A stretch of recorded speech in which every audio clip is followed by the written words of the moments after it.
you'll find a new segment at the end of this list, and it's the Indie Spotlight game, usually from one or a couple of developers, so keep your eyes peeled for that one. Zelda hype is still in full flow, and for that reason, I'm going to find the best physical deals on Zelda Tears of the Kingdom each and every week to start this list off. For the rest of you, firstly, congratulations to the winner of the free game in the top pin comment. To win a game, you just need to leave those interesting comments down below, and I'll choose someone each and every week. But it is nice, there are actually some very good games on sale this week, which makes the video much more enjoyable to make. If you want to save even more money, you can get your credit over at switchup.gg. Using the method that you can see on screen, you'll gain our own little coins, SwitchUp coins, and then when you buy your games, you'll get your normal Nintendo coins as well. Alright, what are the best games on sale? Well, let's find out.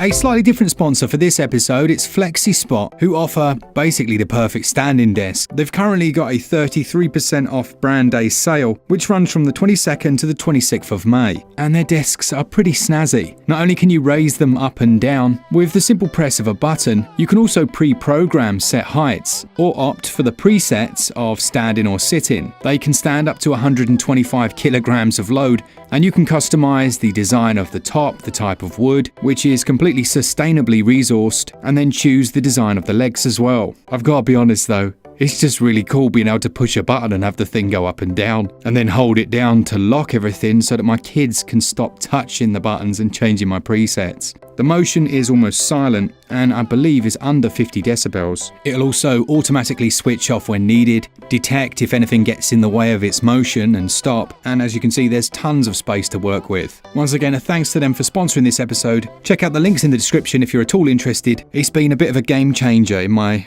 work life really. I'm not constantly sat down. First up then, for The Legends of Zelda Tears of the Kingdom. Here in the UK you can get the game for £44.99, which is a £5 saving, and some, because a lot of places sell it for 60 quid. You'll need to use code SAVE5 at checkout over at Currys. That will also give you 3 months Apple services, so Apple News, Apple Arcade, Apple TV and Apple Fitness. For everyone else, well, the deals aren't quite as good physically, but if you want to pick it up cheap digitally, then head over to somewhere like plazajapan.com. You would need to buy the digital version from the Japanese eShop. You can do that either using Japanese credit, which is easy enough to pick up, or you can just buy the digital key, saving you around about $10 to $15, with it currently being $54.93. You could also use our code SwitchUp23 to save some money over at PlayAsia if you want to buy it physically there. Then, to mark the fact that the sequel has just been announced, Wizard of Legend is also down to its lowest ever price at £4.19. It is an absolute bargain. Be aware this sale does end like today or tomorrow, so make sure you grab it quickly if you're going to go for it, and can be played single or with co-op play on one Nintendo Switch. Now, it's developed by Contingent 99 and published by Humble Games, and the whole thing fits into 977 megs.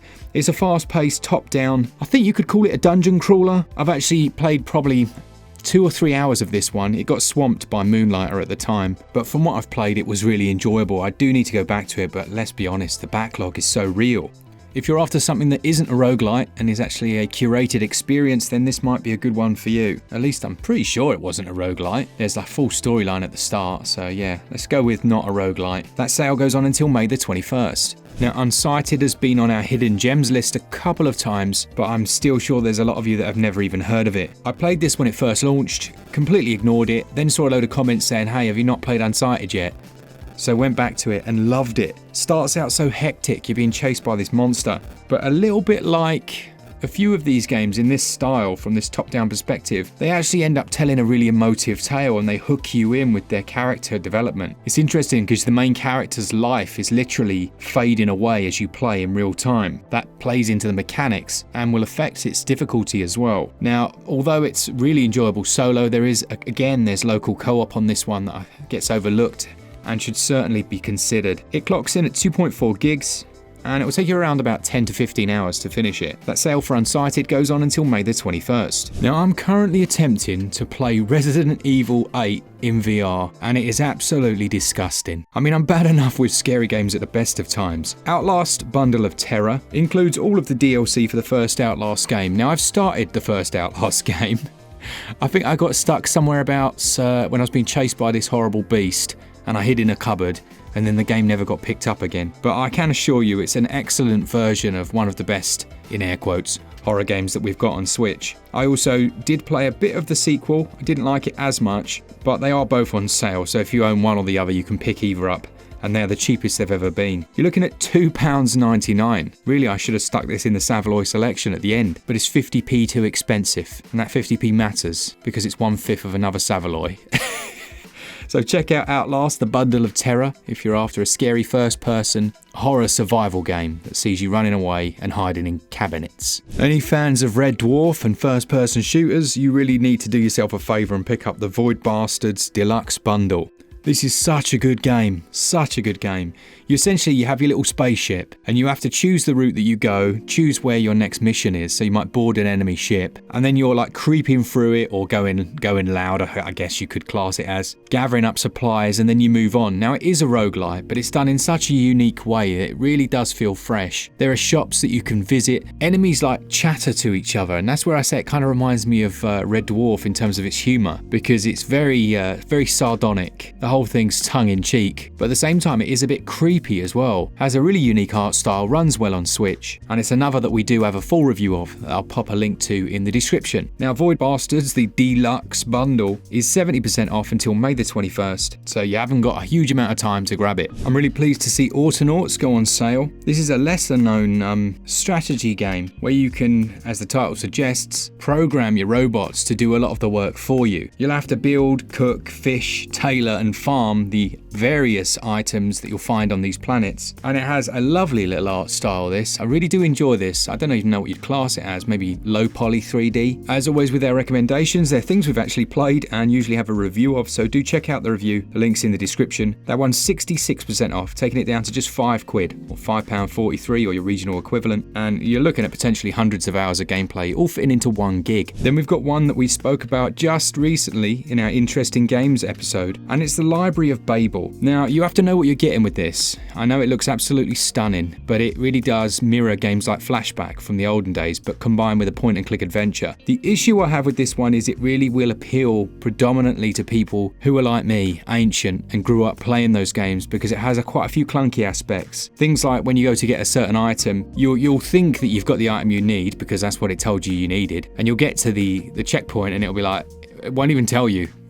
Like there's a key card that you need right at the start. It won't tell you that you need to go and flick a switch and do something else. Now you do gradually get to grips with it, and there's a stealth mechanic in here as well. And I love the world building, like the actual storytelling and things like that, visually and on screen, are brilliantly done. But yeah, you just need to know about those more clunkier aspects. At the moment it's 25% off, the cheapest it's been, taking it down to £14.24, and that's until June the 4th. For a much more relaxed and chill experience, then have a look at something like Far Changing Tides. I think this is down to its lowest ever price as well, 65% off until June the 8th, and it was developed by Okamotive and published by Frontier Games. You're the captain of your ship and you're moving throughout the world, and you're juggling essentially things like the fuel, trying to salvage as you go along, keep the thing running, as a person called Toe, who essentially wakes up in Waterworld and you try and find a new home. So it is Waterworld.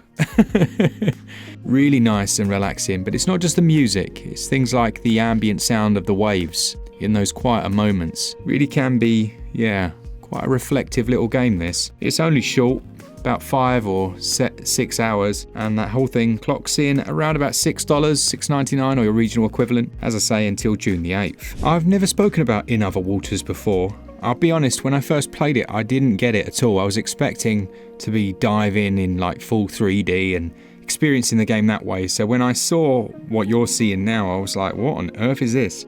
But you essentially play as an AI who is trying to help a stranded xenobiologist, and that's why the visuals you see are almost like that grid, being able to plan where you go next. You've got a view of the sea floor and you give instruction and essentially decide what happens. What's very clever is how it teaches you about this person and how you end up building a bit of a relationship with them. It's one that I need to finish. I mean, I've only probably played a couple of hours. The first hour I thought this is absolute trash, and then the second hour I was like, oh my word, okay, I get this now. This is really interesting. And then the third hour I got distracted by another game. I think this could be classed as a bit of a hidden gem on Switch really, and it's certainly got quite an addictive loop about it. There's something about making new discoveries and the way it tells you about it that got me quite hooked. No C pun intended. That one's developed by Jump Over the Age and published by Fellow Traveller. It fits into 934 megs and it may well tickle your fancy. Someone asked me to mention when this was next on sale. We've got Monster Sanctuary, which was in our better than Pokemon list, or at least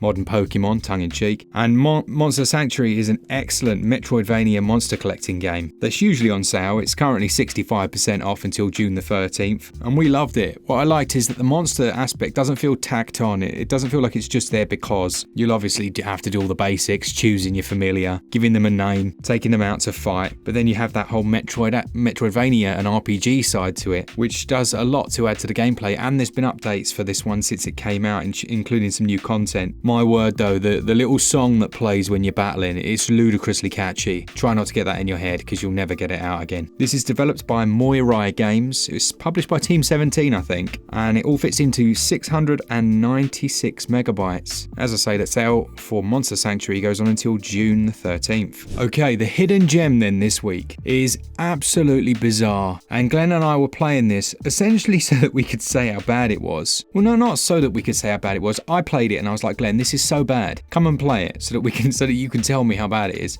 And we started and we were like, oh, like it's something about it clicks. Now let me tell you how it works, because you might be like, that sounds terrible. It's essentially like a puzzle game where you have to put down these different like plants and then they grow across all of the scenery. And then once you've hit a certain percentage of coverage, so it's almost like nature is reclaiming this horrible corrupt world. Once you hit a certain percentage, you complete the stage. Now it's so obscure. You've got like no UI. There's nothing really telling you when you're doing the right thing, when you've hit the right number, other than the fact that you will eventually finish a stage. But you can lose as well. You can actually like not do it right and lose, which kind of defeats the point of the chill side of things. But with all of that said, there comes a point where you just kind of get it. You get how it works. You realise you can spin the map and have bits stuck on the other side of all these items, and you get into a bit of a flow with it. It also does have a really nice soundscape to it. But yeah, I wouldn't recommend this for most people. This is why it's a hidden gem, or a flawed gem maybe is a better word for it. Check out our review of it. Not our review, but a review. At £5.73, yeah, I think for something that I think some people are really going to click with and just chill with, it might be a good little purchase. 59% off until June the 15th. That's Cloud Gardens. I challenge you to find a more dedicated developer than the guy who made the Falconeer Warrior edition. This guy, I forget his name, is it Thomas Sala? I'm pretty sure it's Thomas Sala. He has put so much work into this game since it came out. He's constantly on Twitter posting updates about new things that he's adding in or things that he's working on. And it shows a real love and a passion that goes beyond trying to make money, like way beyond it. If you're not familiar with this, you play as the titular Falconeer who has a falcon, and there are different ones you can get. And it's almost a bit like it feels a bit like what would you call it? Like a flight combat game in the way that you control the falcon, but it's a lot more fluid. And there are little missions that you can go on in the world. It's quite simple on the one hand, but it looks beautiful. I can only imagine if he had like a whole team, like a massive team behind him, this guy would make, something truly incredible. But still, this edition included a load of stuff that didn't come out with the game that I initially played. It included the DLC, the Hunter. There's a bit of what's the word? Autonomy? Is that a word? Autonomousness? Oh my goodness. Well, you know what I mean. There's a bit of that about the whole world. Like there's factions that are flying around and there's people doing their own thing. I always love that. There are multiple different campaigns as well. It's not just the one. It's fully voice acted. And yeah, Thomas Sala is one of those developers that you will hear a lot about. A bit like Peter Molyneux. He's now like famous or infamous, but yeah. Thomas Sala, you wait. By the end of his career, you're going to be like, oh yeah, I know him. He made the Falconeer. So that's 1.6 gigabytes. It's single player only. And again, we've got a review of it if you want to go check that out. That sale goes on until May the 29th. And that is our Indie Spotlight game for the week. The SwitchUp SAVALOY Selection, a series of barjans around about the same price as a red English sausage. You'll see what I mean. First up, we've got Hot Shot Racing, £2.39. Now, what I will say is this one does suffer from rubber banding, and that can be really annoying. If you play it on the hardest difficulty mode, it's okay. But otherwise, yeah, be warned. It's £2.39. Shoe is one of the earliest side-scrolling platformers that Glen reviewed on the channel, and if you want a bit of a chuckle, check out his review of that one. but he still quite enjoyed it. And at 90 pence, I mean, we were all doing the maths in our head comparing it to that SAVALOY, and you'd have change left over. That's 88% off until June the 16th. American Fugitive is a really good game. That got massive patches. In fact, they recreated the entire game after it first came out and was in a stinking state. They patched it all up. It's like GTA in, I don't know, the middle of the countryside. It's £1.79, that's 90% off. And last but certainly not least, we have Pan, another of those games that came out right at the start of the Switch's life cycle. It has a delightful little art style, and it makes absolutely no sense to me half the time, and I got lost for ages, even though it's like, a few hours long. I think they call these open plane adventures. But yeah, it has a few little puzzles in there, nice little soundtrack, and is a smaller little game for 99 pence. Happy days. All right, so that's it for this week. Remember, leave those interesting and normal comments, and you may see a reply, but make sure it is actually from us rather than one of those scam artists saying congratulations. I'll actually say at the start of the next video, and it will always be in the top comment. So if you get a reply saying, well done, you've won, it's definitely not me, especially if they want you to send them all their bank details. Yeah, don't do that. Don't do that. As always, thanks for those that support the channel, either through Patreon or channel membership. We really do appreciate you. We're in the process of making a few new changes to that so that you get a bit more bang for your buck. I know you say you don't want it and you just want to support, but let's be honest, you want something, otherwise it's pointless, other than emojis. And thanks to the sponsor of the episode. If you want to save yourself some money on your eShop credit and support us, use code SwitchUp over at switchup.gg. Alright, what else is there to say? Oh yeah, for all things Switch, all the time, keep it switch up. Cheers, guys. See ya!